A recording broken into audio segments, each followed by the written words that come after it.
Question एक भाई ने किया कि इनका एक एक्सीडेंट हुआ और जिसमें टांग की हड्डी बहुत ज़्यादा डैमेज हो गई है और प्लास्टर वगैरह चढ़ाया हुआ है।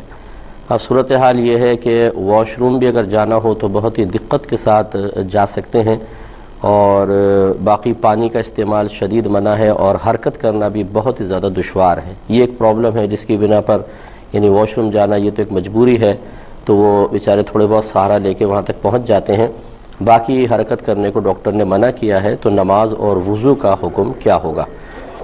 देखें, अगर ऐसी सूरत हाल होती है कि जिसमें इंसान की हरकत से भी तकलीफ़ बढ़ती है, मरज़ बढ़ता है और यकीनी सी बात है कि वज़ू में हरकत करनी होगी, और इस हालत में अगर वज़ू करवाते हैं, अगर आपको बिस्तर पर बिठा के, तो कपड़ों का गीले हुए बग़ैर वज़ू बहुत ही मुश्किल है और बहुत ही ज़्यादा परेशानी का सामना करना पड़ेगा। तो आपके लिए तयम्मुम का उज़र मौजूद है, यानी एक सहूलत है कि आप तयम्मुम कर सकते हैं।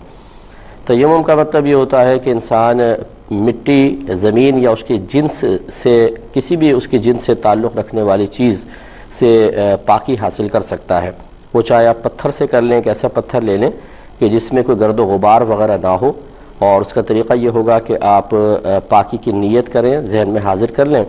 दिल के पुख्ता इरादे को नीयत कहते हैं, तो दिल में इरादा कर लें कि मैं पाकी हासिल कर रहा हूँ। फिर बिस्मिल्लाहिर्रहमानिर्रहीम पढ़कर उस पत्थर को अपने हाथ पर अच्छी तरह फेरें फिर इन दोनों हाथों से अपने चेहरे का मसाह करें, सर के बालों से लेकर ये चिन के नीचे तक, कान की एक लौ से दूसरी लौ तक, पूरे चेहरे के एक एक ज़र्रे पर आपका हाथ फिर जाना चाहिए।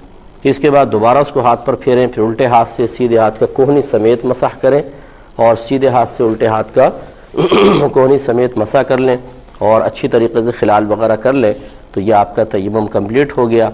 अब आप नमाज वगैरह इससे अदा कर सकते हैं। और जब तक आपका वुज़ू टूटने का कोई सबब ना पाया जाए, एक दफ़ा का किया हुआ तयम्मुम कायम रहता है। इससे आप कई नमाज़ें पढ़ सकते हैं। और अगर खुदा न खास्ता इहतिलाम वगैरह हो जाता है, नापाक हो जाते हैं और गुस्ल करने में आपको दिक्कत है, तो इसी तरीके से तयम्मुम से आप मतलब जब नमाज का टाइम आए तयम्मुम कर लें,